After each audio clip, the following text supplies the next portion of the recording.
আসসালামু আলাইকুম। 5 মিনিট ইসলাম থেকে শুভেচ্ছা। কোরআন পাঠে দক্ষ ব্যক্তি উচ্চ মর্যাদা সম্পন্ন ফেরেশতাদের সঙ্গী হবে। আর যে ব্যক্তি কোরআন পড়ার সময় আটকে যায় এবং কষ্ট করে তেলাওয়াত করে তার জন্য রয়েছে দ্বিগুণ সওয়াব। সহিহ বুখারীতে হাদিসটি বর্ণিত হয়।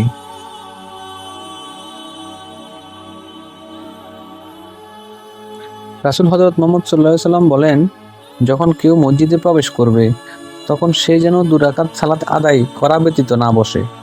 এই হাদিসটি সহিহ বুখারী শরীফে বর্ণিত হয়।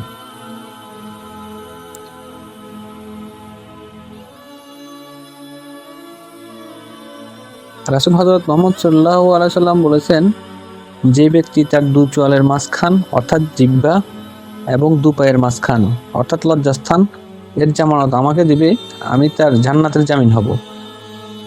হাদিসটি সহিহ বুখারীতে বর্ণিত হয়।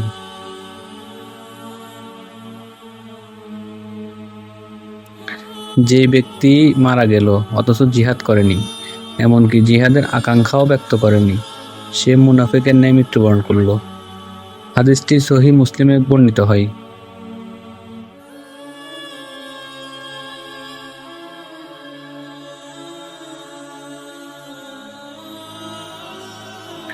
রাসূল হযরত মুহাম্মদ সাল্লাল্লাহু আলাইহি সাল্লাম ইরশাদ করেছেন, তোমাদের মধ্যে সেই ব্যক্তি সর্বোত্তম যে কোরআন শিখে এবং অন্যকে শিক্ষা দেয়। হাদিসটি সহিহ বুখারীতে বর্ণিত হয়।